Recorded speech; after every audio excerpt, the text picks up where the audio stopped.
दरम्यान तपासाचा भाग म्हणून सर्व बाजू समोर येत असल्याचं धनंजय देशमुखांनी सांगितलंय। खंडणी ते खून प्रकरणातील सर्व आरोपी एकच असून या आरोपींना आता फाशीची शिक्षा होईल असा विश्वास धनंजय देशमुखांनी व्यक्त केलाय।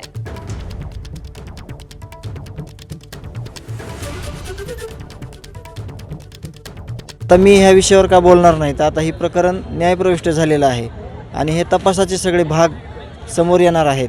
त्याच्यामुळं आता काय काय समोर येणार आहे त्याच्यापेक्षा आपल्याला त्याच्यावर जे काही सरकारी वकील आहेत ते कशा पद्धतीनं आपली बाजू मांडत आहेत आणि ह्यांना कसं लवकरात लवकर फाशीवर नेत आहेत हे आपल्याला बघणं खूप महत्त्वाचं आहे।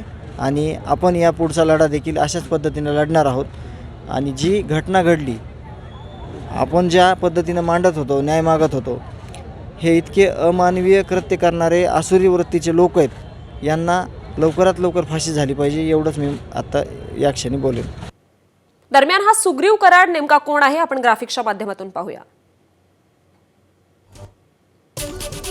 सुग्रीव कराड हा मूळचा धनंजय मुंडे यांचा कार्यकर्ता आहे। आई पंचायत समिती सदस्य आहे तर पत्नी केजच्या नगरसेविका आहेत। मारहाण, खून, दरोडा, अत्याचार, दंगल असे गंभीर स्वरूपाचे गुन्हे त्याच्यावर आहेत।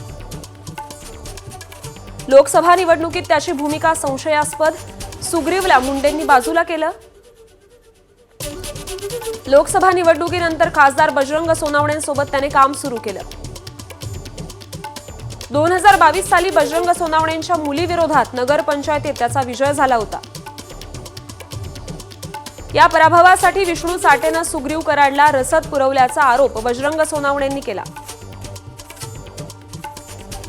भगवान बाबा जयंती उत्सवाच्या बैठकीत सुदर्शन घुले याने विष्णू चाटे आणि सुग्रीव कराडमध्ये वाद।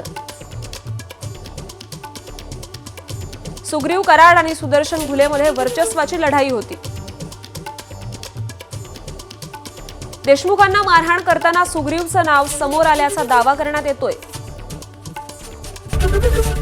एबीपी माझा, उघडा डोळे बघा नीट।